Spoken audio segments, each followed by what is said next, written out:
فيديو النهارده بيتكلم عن فنانين عملوا الدبلجة في فيلم الرعب ديناصور. مش هتصدق انهم هم اللي عملوا الاصوات دي. فنانين لا يمكن يخطر على بالك وكمان مشهورين جدا. ما تنساش تعمل سبسكرايب لقناتنا لودي بتلخص افلام، واكتب لينا مين اللي اتفاجئت ان المونتاج طلع بصوته. قبل ما نبدأ، فيلم ديناصور هو فيلم رعب وتشويق، وبتدور قصته حول ديناصور صغير اسمه ألادار اللي بعد بيهاجم قريته ديناصور الكرناتورس المفترس وبياكل افراد من قبيلته. بيلاقي نفسه وحيد وسط عالم الديناصورات المفترسه، لكن المفاجاه لما مجموعه من القرود بتتبناه وبتربيه، وفي اللحظه من اللحظات بتظهر كارثه طبيعيه ضخمه بتهدد حياته وحياه اصدقائه. رحله مليئه بالخوف والمخاطر بتبدا، وألادار بيكتشف انه مش بس لازم يواجه الديناصورات المفترسه زي الكرناتورس، لكن كمان لازم يواجه اعداء اخطر في عالم مليء بالفخاخ الطبيعية. لكن المفاجأة ان اللي قام بصوت ألادار هو الفنان أحمد عز، وقدمه بطريقة مختلفة عن صوت الممثل الأجنبي، ودي كانت أول مرة يشارك فيها الفنان أحمد عز مع شركة ديزني. كلنا ممكن نوصل لأرض المأوى سوا.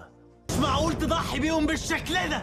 ابعد القطيع من هنا، في كرناتور جاي، متتحركوش، لو اتفرقنا هيصطادنا. وكمان المفاجأة اللي طلع بصوت بروتون الشخصية المرعبة هو الفنان خالد صالح، ودي مش أول مرة يشارك فيها مع شركة ديزني. ما نعدي الصحراء، لو مفترس لحقكم ملناش دعوة. ليه بيشجعهم بأمل كذاب؟ الفنانة سوريا إبراهيم في دور قيمة ديناصور العجوزة، ودي برضو مش أول مرة تشارك الفنانة سوريا إبراهيم مع شركة ديزني، وإنها قدمت بصوتها شخصيات كتيرة ومشهورة وكمان محبوبة، وده مش كل الناس تعرفه. عكس ها؟ طب يبقى قول لي لو ده هيوصلك أسرع. قابلين رجليك كبيرة، ما ترفصيهم.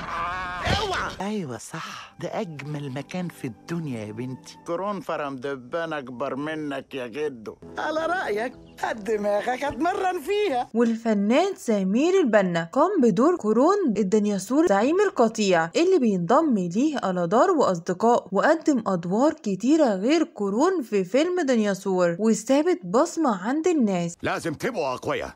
أرض المأوى على بعد أيام من هنا. اتحركوا. كرناتورس لو وقفنا لحظة هيحصلونا.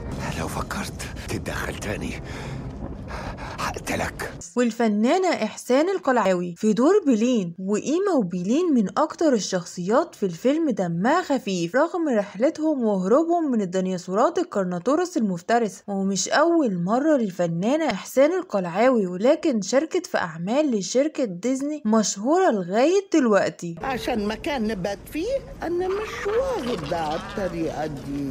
خلاص مش قادرين، خصوصا واحده كبيره زيي. ده شيء ما يصحش. زي تجرؤ تضيع النعمة دي بالاستسلام. عيب عليك. مش مكسوف؟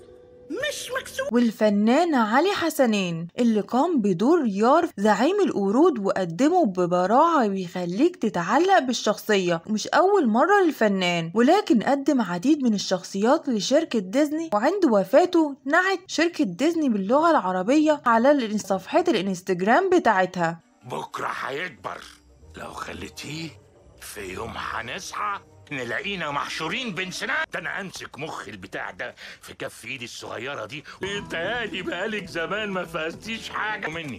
اسمعوا تعلموا من المعلم، لكن لو عكيتوا مش مهم، عمرهم ما هيفتكروا. والفنانة عايدة فهمي اللي قامت بدور بليو القرد اللي بتكون الأم البديلة لألادار، ومش أول مرة للفنانة إنها تقوم بدور الأم، لأنها قامت في دور الأم في فيلم طرزان، وبسبب دورها في فيلم طرزان بعتت ليها شركة ديزني شهادة شكر على تقديمها للشخصية، مؤكدة إنها قدمت الشخصية أفضل من النسخة الأجنبية. ظهرت حنية الأم من خلال الأداء الصوتي.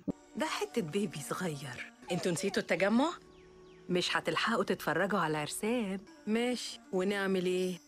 شاهل شوية يا بابا، شكله جعان. مش بس القصة اللي شدت الناس، لكن كمان أداء الفنانين في الدبلجة كان له تأثير كبير. الأصوات اللي قدموها خصوصا صوت الفنان أحمد عز في شخصية ألادار خلت المشاهدين يتفاعلوا مع الشخصيات بشكل أقوى. كمان أداء الشخصيات في الأنيميشن كان رائع جدا مع تحركات القرود، لكن كل حاجة كانت متقنة لدرجة إن الجمهور حس كأنهم بيشوفوا عالم حقيقي مليان تحديات وحياة برية 3D.